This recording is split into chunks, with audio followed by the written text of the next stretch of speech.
عورتیں خاص طور پہ اس کا اہتمام کریں، گھروں کے اندر کریں۔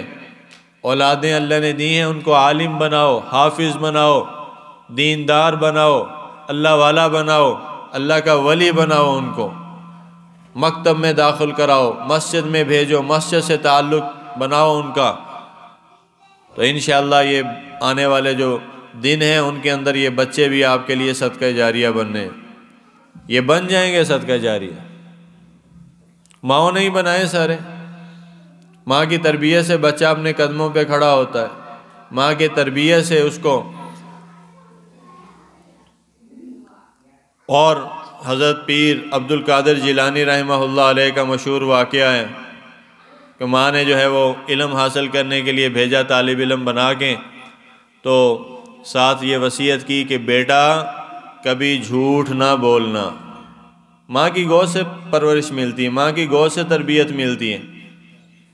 آج اگر بچوں کو جھوٹ سچ کا پتہ چلے گا تو ماں بتائے گی، ان کے اندر یہ جذبہ ماں پیدا کرے گی کہ جھوٹ نہیں بولنا۔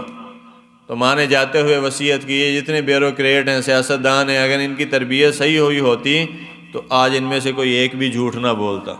لیکن بدقسمتی کہ یہ لوگ جھوٹ کے سوا بولتے کچھ نہیں ہیں، مسئلہ یہ۔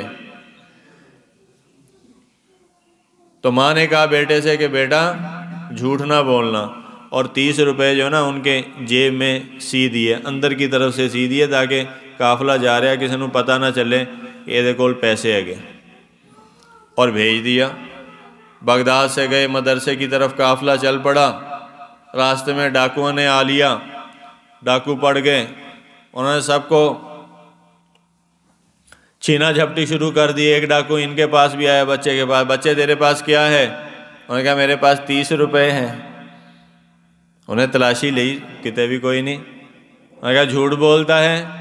اس نے کہا میری ماں نے کہا ہے کہ جھوٹ نہیں بولنا، تو میرے پاس پیسے ہیں۔ انہوں نے کہاں ہیں؟ انہوں نے کہا یہ جیب کے اندرلی سطح میں سیے ہوئے ہیں۔ اس نے کپڑے کے ساتھ سی دیے، سوئی کے ساتھ، تو یہ سلے ہوئے ہیں اندر میں۔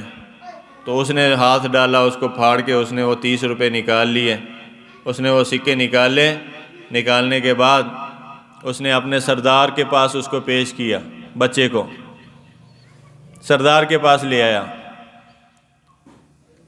تو اس سے کہا کہ یہ میں نے عجیب ماجرا دیکھا، ہم تو جہاں بھی ڈکیتی کرتے ہیں لوگ اپنا مال چھپاتے ہیں، اس بچے نے چھپانے کی بجائے بتا دیا سارا کچھ۔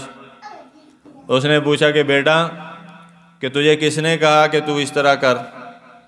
تو اس نے کہا کہ مجھے چلتے ہوئے میری ماں نے نصیحت کی تھی کہ بیٹا جھوٹ کبھی نہ بولنا۔